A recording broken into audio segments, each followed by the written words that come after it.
Christina McCarty here. I am so excited that I am going to be interviewing Darylle Dennis today. Darylle is an amazing woman.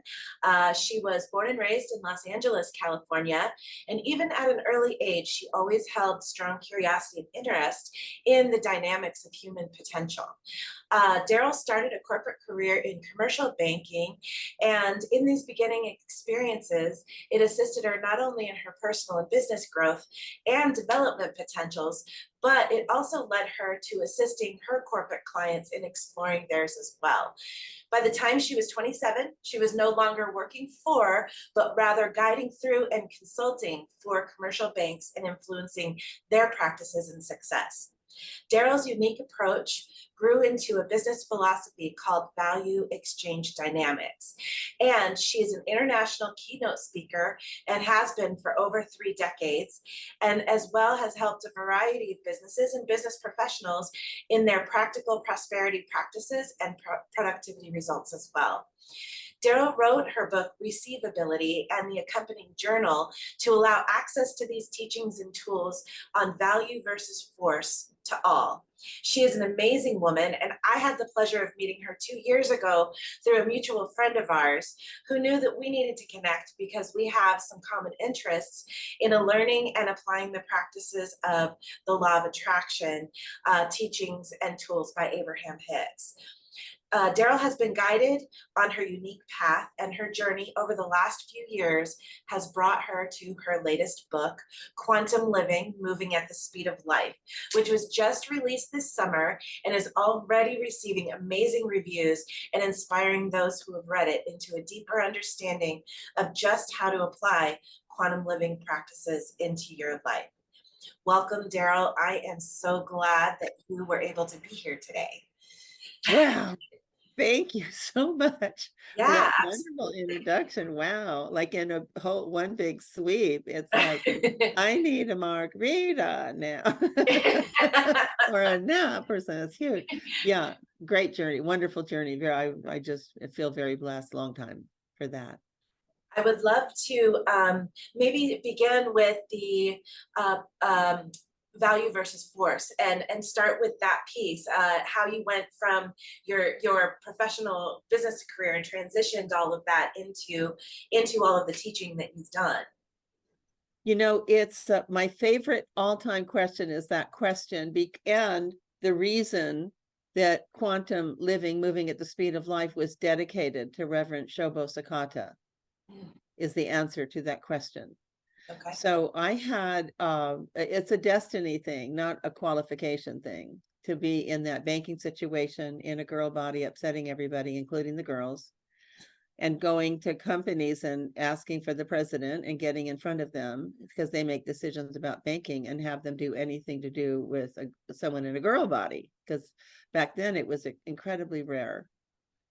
And so there, I'll just say it was destiny and leave it at that, because there's nothing in business criteria that's required or needed that I had, nothing.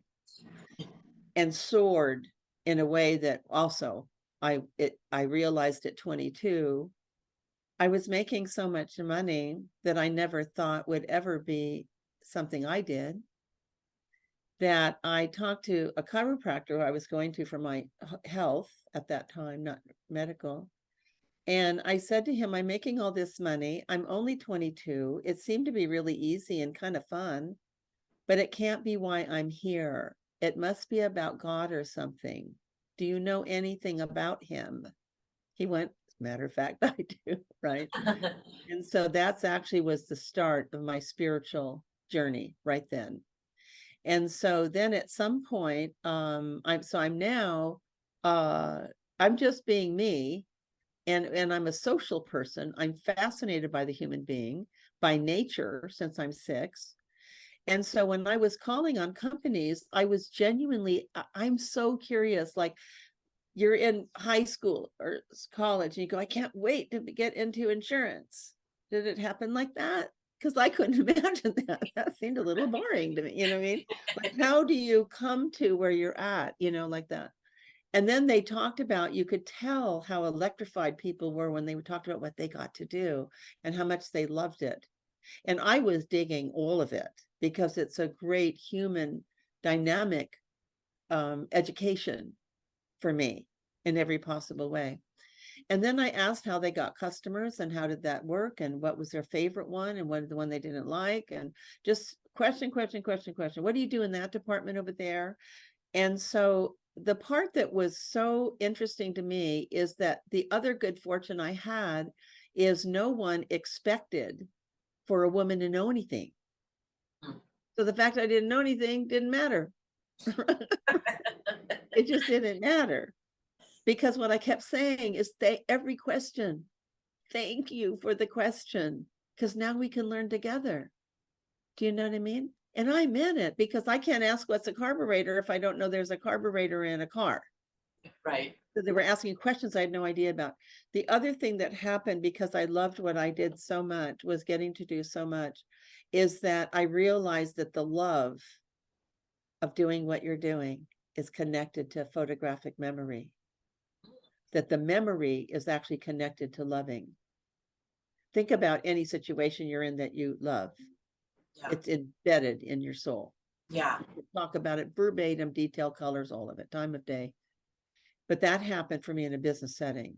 So then that started to escalate some things. And out of what the result was, out of 125 people, I finished third in half the time in a girl body, upsetting everybody still. And so that then led to a reputation started to build. Like I was like a phenomenon. This girl body over there is doing these incredible results, and then I started getting recruited and things like that. So anyway, by the time I was 27, the executive VP of the bank called me in his office. This is a real story, true story. And called me in his office and said, we love that you're here. You're some kind of phenomenon, blah, blah, blah. But we're going to cut you off from making any more money than you're making now. Because I said, why is that? And he said, because you're pricing yourself out of the marriage market and we don't want you to be alone. Well, why would I be alone? Really? Huh. Swear. Hand on the Bible, swear. Yeah, that. And I said, well, why would I be alone? Because no man will marry a woman that makes more money than him. So we're cutting you off. So I said, let me ask you a question. If I were to bring in another $10 million that you benefit from, are you saying that you won't pay me for that? He went, yeah, that's what we're saying. I see. So it wasn't long after that, I needed a little more credibility and experience credibility, but not much more. And then leaped off, if you will, and walked into small community banks. And some of them actually had heard of me because of this was weird for a woman to be doing that. But anyway, so I said, I'd like to make an arrangement with you. So no one said no. Zero bankers said no. I'd like to make an arrangement with you to, if I bring in money, if I bring clients into your bank, you can even have them here a month. And when you have them here a month and benefit from the money, then you can pay me this percentage as long as the account is here. If you'd like, they were all, yeah. You know what I mean? Right. Who's going to say no to that? So I had quite a few banks. So then to answer your question, so that's the backstory, just to get some context of all of this. But the backstory, then again, another opportunity that I wasn't prepared, qualified for in any possible way happened again, second time, big time. And so what this one was, is that a president of a bank in Beverly Hills said, excuse me, said, you brought in this $5 million trust account so easily. We'd like to hire you and to consult for us. And I went, consult on what? He said, well, that 5 million you brought in, that's probably going to go out the back door with some other money, because we can't hold on to anyone that comes in here. We don't know why. Number two, we have a high turnover. We don't know why. I went, whoa, no. You don't understand. Absolutely not. I have no education for turnover. You need someone that knows what that is. I've barely been an employee, and what causes that, I have absolutely no idea. None. So find someone that does. And he went, could you at least think about it? Because you know something we don't, and we'll pay you to find out what that is what the chairman said. Will you think about it over the weekend? And then this changed my life. This very moment, to answer your question, it's why the book is dedicated to Reverend Shobo Sakata. So, and Reverend Sakata is a Buddhist priest, was a Buddhist priest. He's passed since, but anyway, so that said, would think about it over the weekend. I was being polite, sure. I'll think about it. Yeah, watch me. I'm not thinking about it, because Monday I still don't have any education or experience that I don't have today. So nothing will change, I'm sure. But then I get in the car and I get this intuitive hit without realizing it's what it was. Call Reverend Sakata and see if he would meet with you. So I called him. He said, absolutely, come on down. And so we sat for 3 hours in his sort of, I guess, greeting room or something, whatever. It was on like a little living room set up for people to come and talk and stuff. And I explained to him the situation, said I'm probably going to say no, but before I say no, I want to make sure that I'm not missing on something that's important for my growth. And I can't see that, and you can. And then he actually said, word for word, this is in the book, word for word. He said, it's not an educational matter, it's a human being matter. At the core of every human being is an identity of contribution. Every human being must contribute themselves to something, someone, to make something better or bigger. If for any reason a human being is prevented from using their life to making something better or bigger, they will become listless, insecure, low self-esteem, and in fact will die. If you do nothing else in this bank but create arenas for all to contribute, then the problems of the bank will be resolved. I accepted the position, and it's the first time I experienced what I now know for sure is quantum. The higher states, frequencies in the quantum field. Because what I had was an intention. Didn't understand that word either. But what I had was an intention to be of value to them in some way so that they can turn this around. So I didn't know what that looked like, what that meant, or how it's going to play out. But I asked if I could just sit in the branch of the corporate office and just observe coming and goings of people. While I was observing, a bunch of information started pouring in. And the pouring in was like a knowing I can't explain. Beyond PhD level stuff, I later found out. Beyond. I would define that as a download. Well, see, that was what was so interesting about that experience, is that it wasn't a download. It's like a switch went on and it was always there. It's the only way I could describe it. Because a download is a flow. It didn't flow, it was there. So I had a friend that's a librarian that I said, I've got to validate that what I know for sure is somewhere from somebody that's smart person that knows. So we dug out all these. He was a researcher, for goodness sakes, and a librarian. And we couldn't find anything that validated what we're talking about now.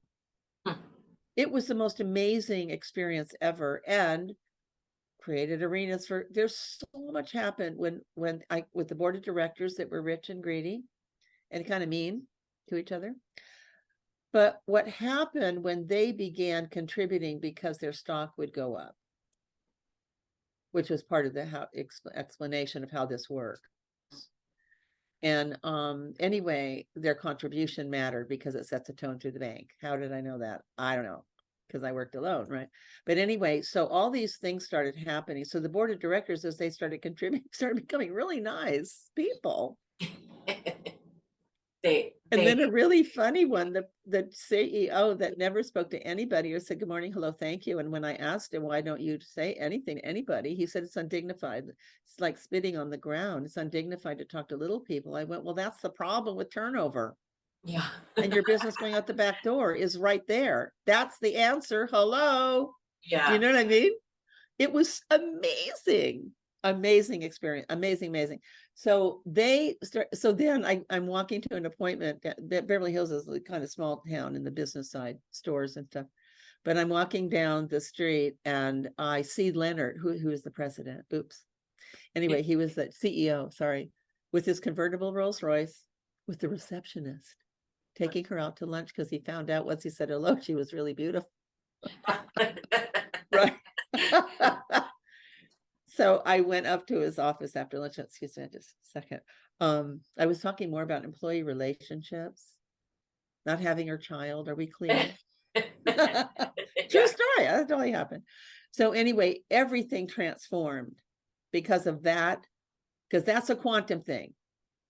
And then just like Reverend Sakata said, the tellers were the most absolutely over the moon joyful that anyone asked for them to contribute anything, because they were treated like you're a nobody that has nothing. They produced more tellers. I just brought this up at their last board meeting, right? Is that the tellers brought in more money into that bank and business than the board of directors and all their wealth and all their resources and all their connections ever did in the bank's history of 10 years. Wow. They brought in more than they did, the tellers. I pointed that out. Just so in case you want to take a look at how little they are not, that's how, Yeah. look at those numbers, right? So anyway, then because I'm now in a teaching mode, I have to define what have I been doing, which I hadn't thought about. It was more instinctive, you know?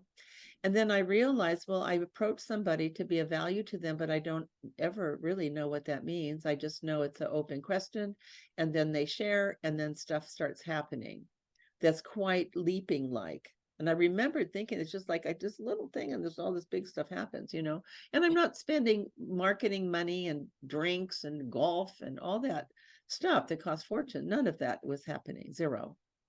Anyway, then realize that, so when you intend value, there's an exchange that happens that seems to be connected to the value, not the effort. That's why it's so huge, that the effort's little, but the result is so huge because the intent is sincere.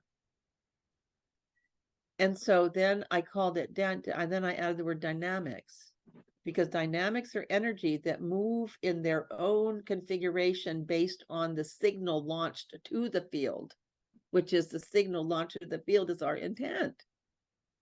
So then it's called value exchange dynamics. Now that's why whenever companies say, how did you do this? And how you just have an act and you brought in this, I have to say, I can't take credit. What I take credit for is I intended to be of value, because the dynamics in the field brought that here effortlessly. Right. Not to mention free, Mr. President, I might add. Do you know what I mean? Yeah. So I had to find ways to explain that to people that weren't anywhere even near, you know, that. And I basically said, I know it looks like I'm going from A to L, but it's the fastest way to be. So if you could just look over there for about 90 days and trust me, you won't be disappointed. Yeah. And that's how I thought in the early days was like that. But that's where value exchange dynamics came from. And then down the road, the educational series now named Value versus Force, it's because actually the real story, true, you know, story behind that is I was explaining value exchange dynamics to the person that is still today my web developer guy, who's fabulous. And while I was talking with him about value exchange dynamics on the phone, being introduced to him to be considered for my host guy, web guy, I could tell he went away. He wasn't home anymore. Value exchange dynamics, no one talks about value in business. What are you talking about? What do you mean? Yeah, is the question. What do you mean value? You make money, you buy stuff, what? So anyway, I lost him also. And then I got mad because I'm a busy person too. So I went, look, it's the difference between value or force. And he totally woke up. Okay. End of story. That's what it is. And you can't do my side if you don't understand what I'm doing, right? Yeah. So 3 days I sleep. I don't even think about it, but 3 days go by sleeping, waking. I get a lot of ideas before and when I wake up and stuff. and went, oh my God, if he got it that fast, so will other people. That's where value versus force was born. And that it was the teaching of value exchange dynamics. It is And that amazing. still exists today. Yeah, yeah. Um, all of Daryl's books can be purchased through several different links, but each of them are on Amazon and available to be purchased there. And I will definitely drop links in the Dropbox below so that people watching this on YouTube will be able to access that quickly. I Just real quick to make it simple, if somebody goes to Amazon and they put write Darylle, Darylle, Virginia Dennis, they go directly to the Amazon page and the 3 books are there. Are there and available, yes. Yeah. Yeah. And so I'm curious then how you transitioned from consulting and developing this process. Was it that you had the books and the teachings before you began traveling and speaking, or how did that transition happen? So I again love your question, and here's why. And before answering it, I really, whatever it takes to inspire people to listen to their intuition, number one, and let me say number two, because number one is intending to be of value as a human being in this world. If you just do that, stuff happens that's well beyond anything that's even worldly. And by every stretch of the imagination, every aspect of my life from the beginning to everything that was continually offered after that, I was completely unqualified for, no experience, I didn't have anything. That's where I see the mission is so important, because I, as a regular person, blue collar family, messed up to the max, an era where women were, not thought of as equal in any way. Not that I'm trying to be equal to a man. I'm just saying, look, if you want results, I'm your guy, I used to say. It doesn't matter, I'm in a girl body or boy body. If you want a result, I can bring that. So I don't look at it like you should hire a woman because they're not fair. I mean, I'm not saying it for that reason at all, because I don't mean that, right? And so, because then the next thing that happened that was so bizarre is through a divorce and some other stuff that happened. And for whatever the reason, it was like a tsunami hit my life. So I've been a consultant, I've done some things. And traveled, and through company scenarios, so different states for those reasons and all that. And so with that, I hit rock bottom, and I didn't want to hang out in Colorado anymore after so much what I looked at as failure. Marriage failed, didn't do that. I can't do that. Not good at that. Some family matters. My parents died. I mean, it just had everything in it that you could just go, ouch. So I wanted to go to a place that I didn't have to talk about anything. And I asked God the night before, 2 nights before I actually then left. I was selling my house and for everything, just take it all, and we're going to start all over. And so I just said, I'll go any place, dear Father God, I'll go any place, anywhere, anytime where I can be of highest value. You say I go. This is that part about intending to be of value. And what happens next is the miracle for everybody, And so I wake up in the morning. It's real simple. You say I go. Have a nice night. I even said that. Have a nice night. And I wake up in the morning, and this is a sort of spiritual kind of thing, but I'm in a state, we'll call it, where I'm somehow feeling the vibe of Arizona to the point I think I'm there. So since I'm under high stress at this point in my life too, and then I think, how do I get in Arizona? I've never been in Arizona. How do I even know I'm in Arizona? It's sort of like that. It was really weird. And then when I started to wake up, it faded, and then I'm back in Colorado. Whoa! And then I actually said, "Excuse me, God, take a second. I apologize for not listening clearly, because surely you don't want me to go where there's cactus, cow skulls, desert, and death, and no water. So I messed up, errored, and I apologize, because I mean, you're a busy person too. I'm going to ask the same prayer tonight, but if you could answer, I'd be really grateful, because they're taking the furniture tomorrow. Right? Somebody bought it. Right. And then I'm on the floor. So I just assume, if you could hustle it up, I'd be grateful. Have a nice night. So I'll go any place, anywhere, anytime, etc. Where, I can be of highest value, you say I go. Bizarro. I wake up in the morning in the exact same state, exactly, flawless, Arizona. I went, okay. Didn't, at that point, I did not, I lost everything. So what? Fine. You want Arizona? I'm going to Arizona. I didn't know where.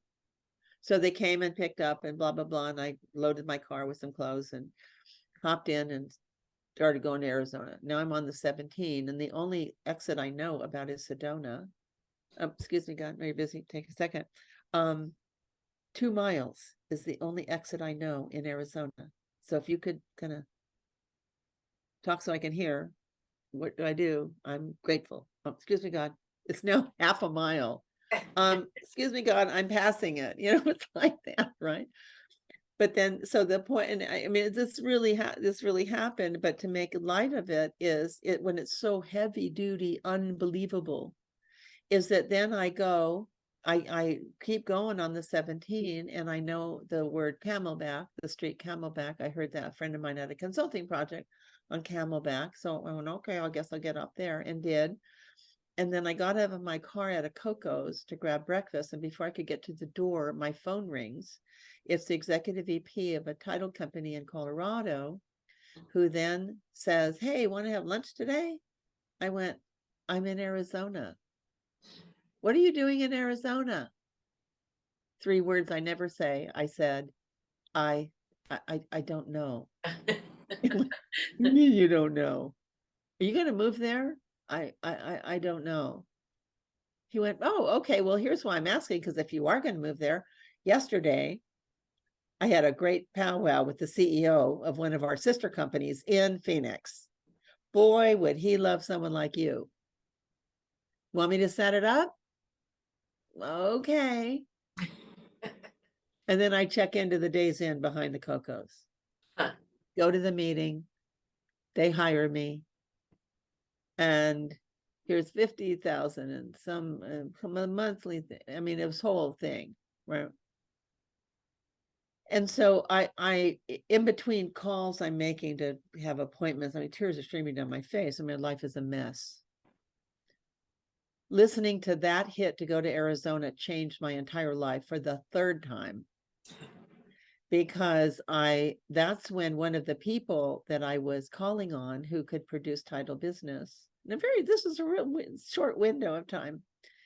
She was the president of a small club for women, supporting women that were in the financial world when men didn't support them. So they supported each other. And it started kind of a long time ago. It wasn't very big, 20, 21 people. And so I'd gone to 2 meetings just to meet people and try to pick up the pieces, And so she called me to change my life this time. She called me and said, would you mind being the public speaker at the luncheon tomorrow, because the speaker can't make it? I went, no, no, no, no, no. Same answer as the consultant thing. Absolutely not. I don't stand up and say my name. And I'm so depressed. In my head, I hear, unless the subject's failure, it's the only subject I apparently am good at. I mean, I'm so down. You know what I mean? Anyway, so she said, you seem to be good at marketing. Talk about that. Then I hear in my head, you've lost everything. This is being offered. Pay attention. In kind of a authoritative sound, tone. Okay. Good point. So anyway, I then do I mean, I can't remember. I was up all night. I couldn't sleep. I was terrified. 20 people, right? But then the thing I noticed about all of this, these remarkable energies that are produced, that not produced, but are activated, is all we need to do is like show up. listen and show up, even though we have no idea what are you talking about. I'm going to be goo on the floor from just terror. Okay, but I showed up. So then in showing up, something kicks in that's for the benefit of the people. And I remember saying my name. I don't remember the middle. The next thing I swear on my life I remember is going in front of everybody. Look, I finished on time. Look. Moron. You know what I mean? It's like, really? I was so shocked. How could I finish on time when I wasn't in my body? I was amazed at finishing on time like that. But anyway, so then the life change thing happened where a woman in the audience came up and said, I've never heard anyone talk about what you talked about in a business setting. It was quite brilliant. Could we meet? Okay. We meet for breakfast. And she said, I'm the national sales director of a company out of Michigan. And I have 13 salespeople. They have 2 states apiece, pretty much. And I went 2 states. I've been in sales my whole life, trying to master a city. Yeah. They have states. She went, well, that's why we're talking to you, because if you develop what I heard you say in the 30 minutes into a 2 or 3 hour full seminar, I'll book you across America. I didn't give a speech before. So this is the greatest part of all. And no one would talk to me when I lost all my money. All my friends. So now I have to reevaluate my entire life. They weren't really friends. Wow. What a shock. My whole life is a fraud. 0 people would speak to me that were, I thought, family friend. No. Get back to me when you get that handled. See ya. Good luck. I'll send you a prayer. One actually said, I'll send you a prayer. I was thinking about a sandwich. I like, oh, sorry, gotta go. Gotta get my husband's Porsche is a real thing that was said to me. huh. I promised my husband the Porsche, so we gotta go. He's meeting me at the Porsche. Bye. True story. So anyway, so now what happened because of that is that, and I am there because of my prayer to God. So now who am I going to talk to? God, like a person, like a friend. It was very personal. I used to say, talking to I had a little 400 square foot apartment, no furniture, etc., and rented bed, plastic table. That was my life. And at that time, and so I'm having these conversations, like I'm probably talking to air because there's no such thing, and blah blah blah, like that. But then a presence started to appear just because I was acknowledging maybe there is one. And then events were booked. Real dates, real people show up, knowing I'm going to be goo in my dress on the floor from terror. And something happened. This amazing presence showed up to be of value to the people. And that's when I realized and made the deal with God. I'll make you a deal. And here's the deal. I was one of those people in the audience with no hope, no money, no opportunity, a lot of pushback, discouraged, no support. Now they're coming in here. I know the person coming in here was me, saying maybe I have a shot at being happy this time. So if I've been entrusted with people's hope, they can't just get me. I'm begging you. Here's my deal. Here's my deal. I'll just be a hose and you be the water. I'll ask for nothing. I won't expect them to like me. I won't expect them to buy anything. Nothing. I'm there to serve. End of story. That's it. And I can serve if I'm the pure vessel and you're the inspiration. And then the miracles began in gigantic leaps at that point, right away. And so I did lengthy meditations in the nighttime, an hour and a half before the event, to go to sleep, hour and a half upon waking, to connect with God and to connect with that magnificent intelligence, because my desire to be of value was so intact, because I was that person with no hope, so I could identify with who is in there. And then the first event and the second event and the third, 200, 300 people, standing ovations was at least 3/4 of the time of standing ovations. Men were coming up with tears streaming down their face, trying to say thank you, but they can't speak. That happened constantly. That's God's presence, not because I'm smart. Do you know what I mean? So people ask, are you nervous? And I went, no, like never, because it's like not me doing it in a way. I know that sounds like strange, but it's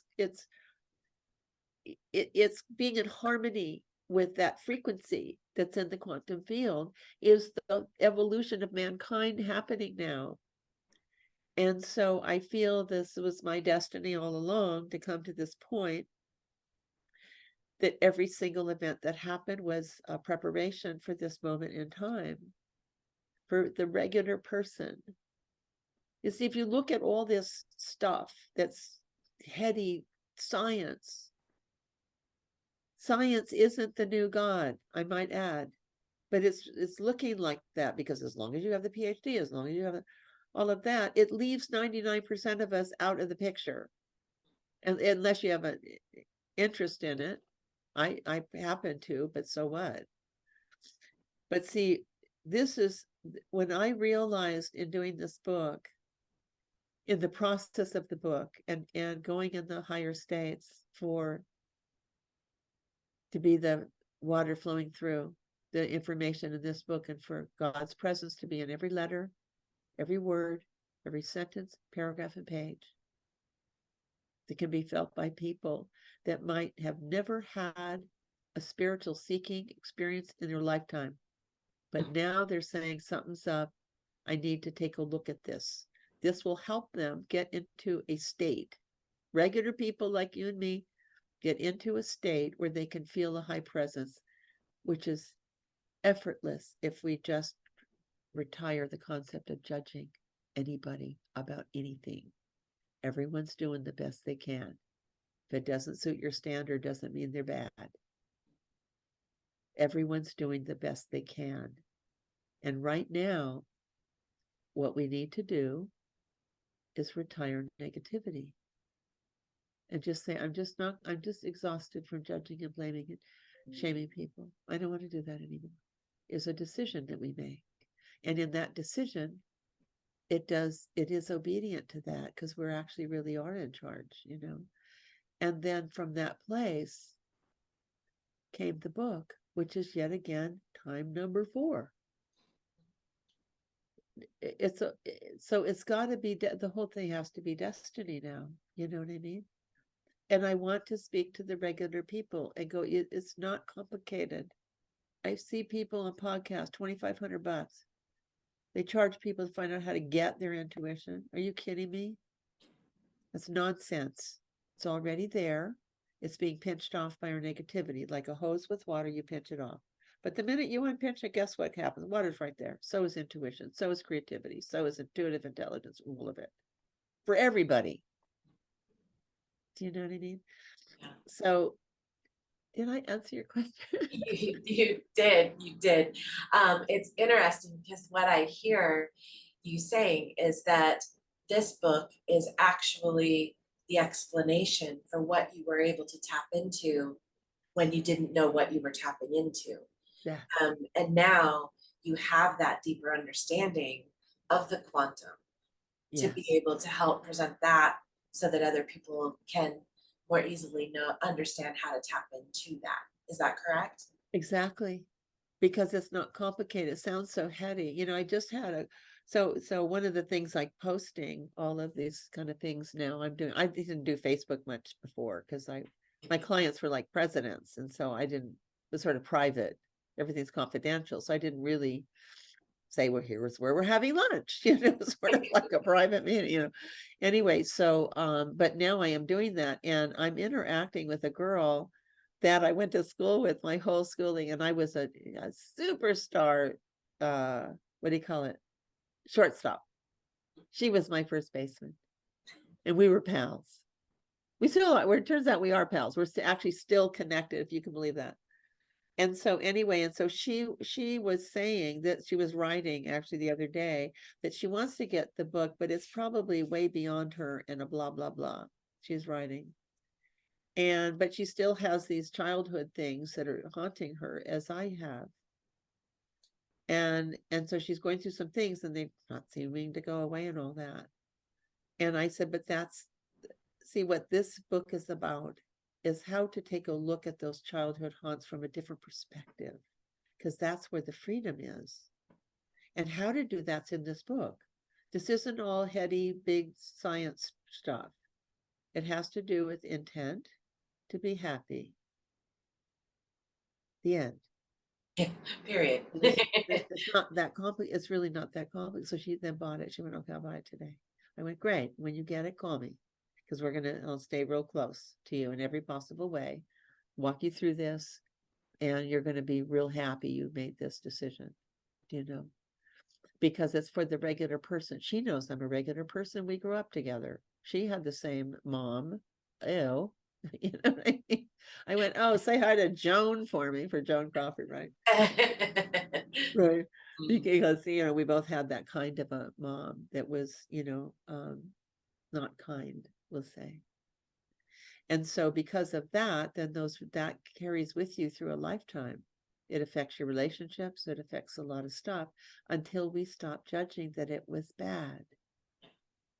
You see, because when we let go of all that energy holding on to being right, and that's not fair, you know, when we let that go, which is what the book is about. See, what is the book about?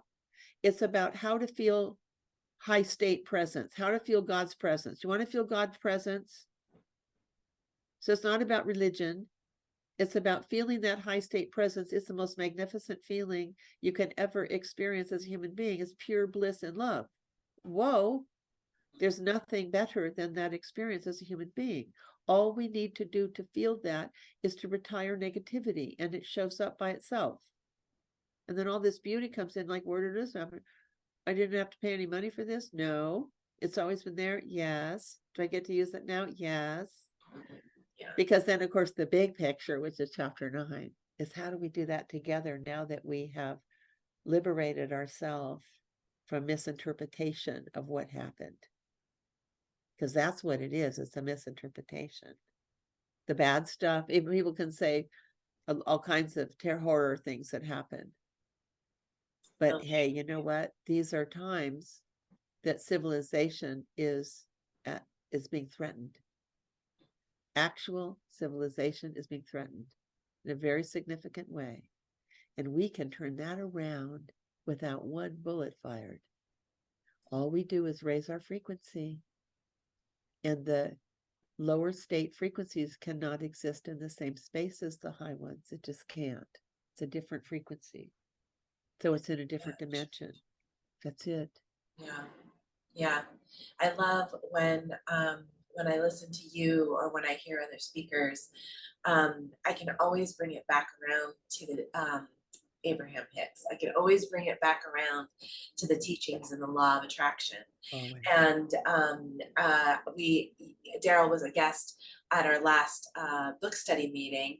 And, you know, it's interesting because I would say that what Darylle has defined as quantum would be the synonym for the vortex that is spoken about in the law of attraction. But it's such an amazing time in the world right now because we are having such an influx of light on the planet, and all of those shadow aspects are being brought up so that we can transform and move beyond that. And everything that you are bringing to the table and to the world is just in beautiful harmony and assistance with that. And I just If you ever have the chance to meet with Darylle in person, she has Uh, such an amazing energy, and you can feel that frequency with her. I was listening to another speaker that actually put it on a scale and had the numbers, and I don't remember exactly what the numbers were, but she had said once you get above this frequency, if you can hold yourself in that higher state frequency, the things that the negative things that are below that cannot penetrate that. that's right. They cannot exist within that higher frequency frame. That is exactly right. And so I am super, super excited that the book is out and that you are beginning to launch all of that. And I am so very grateful that you were willing to come on and share your story and experiences with us here. Definitely look in the Dropbox below for the links so that you can get information on Darylle's website and books and any upcoming events that she may be having. And I just really appreciate and love you so much. And I'm so glad to have had this time with you. If you could sum up maybe in one statement or something like that, what you would like to share about this, or a takeaway that you would think that everybody would want to take away, what would that be? As a regular person with dysfunctional roots, being liberated from that is the passion of my lifetime. And what always happens, and it's natural to the human soul, is when you find something great and good, you want it for others. I know the suffering of being imprisoned by my own attitude from childhood traumas. And I want so badly for people to realize it doesn't take money. It doesn't take all that stuff that's being pitched and promoted that doesn't work. This works. It's an attitude of intention to use your life to serve others because it feels good. And you just do that and you watch what then happens next is what's called quantum. The definition of quantum is the ratio between the amount of energy spent, teeny weeny, to the magnitude of the result. The teeny weeny effort is intention to be of value to others. Don't know what that means. I go outside and go, wow, what an amazing day this was. You see, that's available to everybody. Not smart people, not rich people, not privileged people, and all of that. It's available for all of us. So I want this for you more than I can convey in a few words, but it's my best effort at this moment.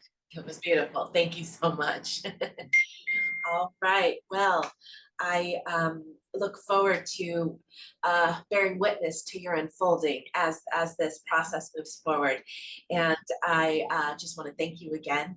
And I look forward to our future meetings and endeavors. And thank you so much out there for those of you that are listening. And I hope that you will definitely purchase Darylle's book, Quantum Living, Moving at the Speed of Life. And we would love to hear feedback on how this impacts you. Yes, thank you. Thank you so Christina, much. you're wonderful. Appreciate your time and your platform Oh, that you're creating, and everything you do and everything you touch is done in such beauty and love. And I'm grateful that you're in my life and love you so much. thank And you thank so you for this much. time. Absolutely. I appreciate it. Thank you. Okay, thanks, my